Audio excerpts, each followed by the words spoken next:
Balance theory எல்லா முறைகளிலிருந்தும் இது ஒரு மாறுபட்ட முறையா இருக்கு அப்படின்னு உங்களுக்கு தெரியும். அது மட்டும் கிடையாது, வெற்றி தோல்விகளை ஒரு துல்லியத்தை நோக்கி மிகவும் நெருக்கத்துல நிர்ணயிக்கக்கூடிய ஒரு முறைனா இது பேலன்ஸ் தியரி. எல்லாருமே பேலன்ஸ் தியரினா என்னன்னு கேட்பீங்க.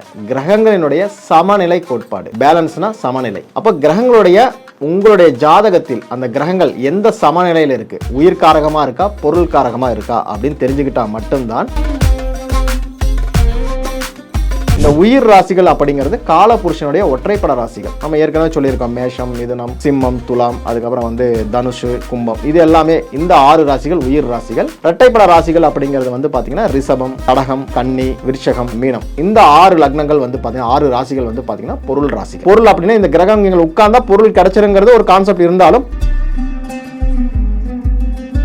ஒருத்தருக்கு இந்த இரட்டைப்பட ராசியில் நின்று ஒரு கிரகம் திசை நடத்துச்சுன்னா உங்களுடைய சிந்தனைகள் முழுக்க முழுக்க பொருளாதார சிந்தனைகளா மாறிடும். நான் சம்பாதிக்கணும், நான் வெளிநாடு போகணும், நான் ஜெயிக்கணும், நான் அரசியலில் ஜெயிப்பனா, இப்படி எல்லாம் கேள்விகள் வருதுல. இதெல்லாம் பொருளாதார பாவத்தில் அந்த கிரகம் இருக்கும்போது தான் அந்த சிந்தனைகள் வரும். அந்த சிந்தனைகள்ல உங்களை ஒரு வெற்றியை நோக்கி.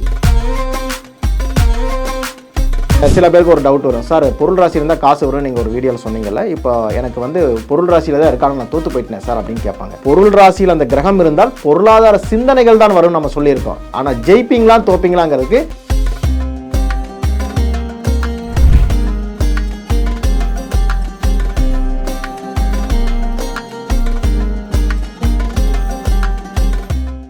ஓம் காலகால ஈஸ்வராய நமக. பிரபஞ்ச சக்திக்கு நன்றிகள். நான் உங்கள் சரவணன் சோமசுந்தரம், பேலன்ஸ் தியரி ஆசிரியர். ரியல் ஒன் ஆன்மீகம் நேயர்களுக்கு என்னுடைய புத்தாண்டு வாழ்த்துக்கள் மற்றும் உங்கள் வாழ்க்கையில் அனைத்தும் வளமாகட்டும். இப்போ இந்த வியூவில் பொறுத்த வரைக்கும் பார்த்தீங்கன்னா பேலன்ஸ் தியரி அப்படிங்கிற ஒரு விஷயத்தை பற்றி சின்னதாக உங்களுக்கு ஒரு விளக்கத்தை கொடுக்குறேன். ஏன்னா இனி படிப்படியாக நிறைய வீடியோஸ் நம்ம பேச போகிறோம். அப்போ அந்த வீடியோஸை புரிஞ்சுக்கணும்னா முதல்ல இந்த பேசிக் வீடியோ ஒன்று உங்களுக்கு தேவை. நிறைய வீடியோக்கள் இருக்குது, இருந்தாலுமே உங்களுக்கு விளக்கத்துக்கான ஒரு வீடியோ. பேலன்ஸ் தியரி எல்லா முறைகளிலிருந்தும் இது ஒரு மாறுபட்ட முறையாக இருக்குது அப்படின்னு உங்களுக்கு தெரியும். அது மட்டும் கிடையாது, வெற்றி தோல்விகளை ஒரு துல்லியத்தை நோக்கி மிகவும் நெருக்கத்தில் நிர்ணயிக்கக்கூடிய ஒரு முறைனா இது பேலன்ஸ் தியரி. எல்லாருமே பேலன்ஸ் தியரினா என்னன்னு கேட்பீங்க. கிரகங்களினுடைய சமநிலை கோட்பாடு. பேலன்ஸ்னா சமநிலை. அப்போ கிரகங்களுடைய உங்களுடைய ஜாதகத்தில் அந்த கிரகங்கள் எந்த சமநிலையில் இருக்கு, உயிர் காரகமா இருக்கா பொருள் காரகமா இருக்கா அப்படின்னு தெரிஞ்சுக்கிட்டா மட்டும்தான் நீங்கள் அந்த திசைகள் நடக்கும்போது வெற்றியை நோக்கி போவீங்களா தோல்வியை நோக்கி போவீங்களான்னு சொல்லும். வெற்றி அப்படிங்கிறது என்ன, இன்னைக்கு எல்லாருக்குமே தேவை பொருளாதாரம். அப்போ ஒருத்தர் வராங்க என்ன கேட்பாங்க, சார் எனக்கு திருமணம் எப்போது அப்படின்னு கேட்டால் அது உயிர் காரகமா வேலை செய்யும். அதுவே பார்த்தீங்கன்னா எனக்கு எப்போ தொழில் அமையும் கேட்டாங்கன்னா அது பொருள் காரகமாக வேலை செய்யணும். அப்போ அந்த உயிர் காரகமாக வேலை செய்யறவங்களுக்காக தொழில் அமையாதுன்னா அப்படி கிடையாது. உயிர் காரகம் அப்படிங்கிறது பார்த்தீங்கன்னா ஒரு அடிமைத்தனமான தொழிலை சொல்லக்கூடியது. அடுத்தவங்க நம்ம கை கட்டி வேலை செய்வோம், சம்பளம் வாங்கி பண்ணுறது. அதுவே பொருளாதார காரகமாக அது வேலை செஞ்சதுன்னா என்ன ஆகும்னா, நீங்கள் சொந்தமாக தொழில் ஆரம்பிக்கலாம், இல்லை வேலைக்கு போயிட்டு ஒரு செகண்ட் பிஸ்னஸ் இல்லைன்னா ஒரு பார்ட் டைம் ஜாப் எக்ஸ்ட்ராவாக ஒரு இன்கம் கொடுக்கறது அந்த பொருளாதாரம். உயிர் என்பது தோல்வியையும் பொருள் என்பது வெற்றியையும் சொல்லக்கூடியது. அப்போ இந்த உயிர் காரகங்கள் வேலை செய்யும் போதெல்லாம் என்ன நடக்கும் அப்படின்னு கேட்டிங்கன்னா, உங்களுடைய உறவு ஸ்தானங்கள் மேம்படும், இல்லைன்னா அதில் சின்ன சின்ன பிரச்சனைகள் வரும், ஆனால் குடும்பத்தை விட்டு பிரிய மாட்டாங்க அப்படின்னு சொல்லக்கூடிய இடம் அது. அதுவே பொருளாதார காரகமாக வேலை செஞ்சால் காசு பணம் எல்லாம் வரும், ஆனால் பார்த்தீங்கன்னா வீட்டில் ஒரு பிரிவினை இருக்கும், ஒரு சந்தோஷத்தை நம்ம ஷேர் பண்ணிக்க முடியாது, அவங்களுக்கான டயத்தை ஒதுக்க முடியாது. இதை சொல்றது தான் இந்த உயிர் பொருள் கான்செப்ட். சில பேர் பாருங்க நல்லா சம்பாதிச்சுட்டு இருப்பாங்க, சார் நான் சம்பாதிக்கிறப்ப என்னை பார்க்கறக்கு அப்பா இல்லை அம்மா இல்லை அப்படிங்கிற விஷயத்த சொல்லுவாங்க. அம்மா இல்லை அப்பா இல்லை ஏன் சொல்றாங்க, அங்கே உயிர் காரகம் பாதிக்கப்படுது, பொருள் காரகம் நல்லா இருக்குன்னு அர்த்தம். இதுவே பாருங்க சில பேர் குடும்பத்தில் எல்லாம் ஒற்றுமையா இருப்பாங்க, நிறைய கூட்டு குடும்பமா இருப்பாங்க, ஆனால் பார்த்தீங்கன்னா பொருளாதார சிக்கல்கள் இருப்பாங்க. சார் இத்தனை பேர் எனக்கு சப்போர்ட் யாருமே இல்லாமல், சப்போர்ட் கிரகங்கள் தான் செய்யணும். கிரகங்கள் செய்யும் பொழுது உங்களுக்கான ஆட்கள் தேடி வருவாங்க. இதுதான் இந்த உயிர் பொருள். இதை சொல்றது தான் இந்த பேலன்ஸ் தியரி, கிரகங்களுடைய சமநிலை கோட்பாடு. அப்ப சமநிலையில என்ன, ஒரு கல்யாணம் ஆகணும்னா ஒரு கிரகம் சப்போர்ட் பண்ணும், சம்பாதிக்கணும்னா ஒரு கிரகம் சப்போர்ட் பண்ணும். எல்லாருக்குமே எல்லா கிரகங்களும் சப்போர்ட் பண்ணாது. அப்படி ஒவ்வொரு லக்ன ரீதியாக பிரிக்கும் பொழுது ஒவ்வொரு லக்னத்துக்கு எந்த கிரகம் சப்போர்ட் பண்ணும், எந்த கிரகம் நெகட்டிவ் ஆகுங்கிறது தனி வீடியோக்களாக பின்னாடி வரும். சரி, இப்போ உங்களுக்கு ஒரு டவுட் வரும், சார் பொருளாதாரம் எப்போ சம்பாதிக்க முடியும் எப்படி அப்படிங்கிறது நம்ம ஏற்கனவே பல வீடியோக்களை சொல்லியிருக்கிறது. அதே விஷயத்தை இங்கே சொல்ல போகிறேன். ரொம்ப சிம்பிளான ஒரு கான்செப்ட் தான். உயிர் ராசிகள் பொருள் ராசிகள் இருக்கு. இந்த உயிர் ராசிகள் அப்படிங்கிறது காலபுருஷனுடைய ஒற்றைப்பட ராசிகள். நம்ம ஏற்கனவே சொல்லியிருக்கோம், மேஷம், மிதுனம், சிம்மம், துலாம், அதுக்கப்புறம் தனுஷு, கும்பம், இது எல்லாமே இந்த 6 ராசிகள் உயிர் ராசிகள். இரட்டைப்பட ராசிகள் அப்படிங்கிறது பார்த்தீங்கன்னா ரிஷபம், கடகம், கன்னி, விருச்சகம், மகரம், மீனம், இந்த 6 லக்னங்கள் பார்த்தீங்கன்னா 6 ராசிகள் பார்த்தீங்கன்னா பொருள் ராசிகள். பொருள் அப்படின்னா இந்த கிரகங்கள் உட்கார்ந்தா பொருள் கிடைச்சிருங்கிறது ஒரு கான்செப்ட் இருந்தாலும் பொருளாதார சிந்தனைகள் அதிகமாக இருக்குன்னு புரிஞ்சுக்கணும். ஒருத்தருக்கு இந்த இரட்டைப்பட ராசியில் நின்று ஒரு கிரகம் திசை நடத்துச்சுன்னா உங்களுடைய சிந்தனைகள் முழுக்க முழுக்க பொருளாதார சிந்தனைகளாக மாறிடும். நான் சம்பாதிக்கணும், நான் வெளிநாடு போகணும், நான் ஜெயிக்கணும், நான் அரசியலில் ஜெயிப்பனா, இப்படியெல்லாம் கேள்விகள் வருதுல்ல. இதெல்லாம் பொருளாதார பாவத்தில் அந்த கிரகம் இருக்கும்போது தான் அந்த சிந்தனைகள் வரும். அந்த சிந்தனைகளில் உங்களை ஒரு வெற்றியை நோக்கி கூட்டிகிட்டு போகக்கூடிய ஒரு அமைப்பை ஏற்படுத்தும். இதுவே உயிர் ராசிகளாக இருந்தால் சிந்திப்பீங்க, ஆனால் அதுக்கான செயல்பாடுகள் உங்களிடம் இருக்காது. இதை தெரிந்து கொள்வது தான் பேலன்ஸ் தியரி. இப்போ அது பார்த்தீங்கன்னா நம்ம ஏற்கனவே சொல்லியிருக்கோம், 6 கட்டங்கள் அப்படி ஒரு கான்செப்டில் பிரிப்போம். முதல் பாவம் அப்படிங்கிறது லக்ன பாவம் என்பது உங்களை பற்றி பேசுறது. அப்போது 6 கட்டத்தை தாண்டி 7வது கட்டம் வரும்போது உங்களுடைய எதிராளினா 6ஆம் பாவம் சொல்லுவாங்க, அது கிடையாது. எதிர்னா நீங்கள் சமூகத்தில் தொடர்பு கொள்ளக்கூடிய ஆட்கள், உங்களுடைய திருமணமாகட்டும், அல்லது நீங்கள் வெளி உலகத்தில் பழகக்கூடிய ஆட்களாகட்டும், இல்லை உங்களுடைய ஒரு பிஸ்னஸ் ரீதியாக நீங்கள் சந்திக்கக்கூடிய ஆட்களாகட்டும், அது எல்லாமே 7ஆம் பாவத்தில் தான் இருக்குது. பொதுமக்கள் சார்ந்த விஷயங்கள் எல்லாமே 7ஆம் பாவம். நம்ம சமூகத்தில் பார்க்கக்கூடிய ஆட்கள் தான் இந்த 7ஆம் இடம். அப்போ இந்த 7ஆம் இடத்துக்கு மேலே பாருங்கள், ஒரு 3 ராசி உயிர் ராசியாக இருக்கும், 3 ராசி பொருள் ராசியாக இருக்கும். அதே லக்னத்துலேருந்து 7ஆம் பாவம் வரைக்கும் பாருங்கள், 3 ராசி உயிர் ராசியாகும், 3 ராசி பொருள் ராசியாக இருக்கும்.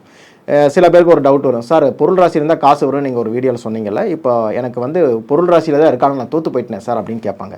பொருள் ராசியில் அந்த கிரகம் இருந்தால் பொருளாதார சிந்தனைகள் தான் வரும் நம்ம சொல்லியிருக்கோம். ஆனால் ஜெயிப்பீங்களா தோப்பீங்களாங்கிறதுக்கு அது உங்களுக்கு சப்போர்ட் பண்ணுதா அப்படின்னு பார்க்கணும். ஏன்னா 7ஆம் பாவம்னு நான் ஏற்கனவே சொல்லிட்டேன், நம்ம ஒரு இடத்த ஒரு 10 ரூபாய் காசை நம்ம இழக்கிறோம்னா அது இன்னொருத்தனுக்கு வரவாக போகும். நம்மளுக்கு ஒரு லாபம் வரணும்னா ஆப்போசிட் பாவம் இழக்கணும்.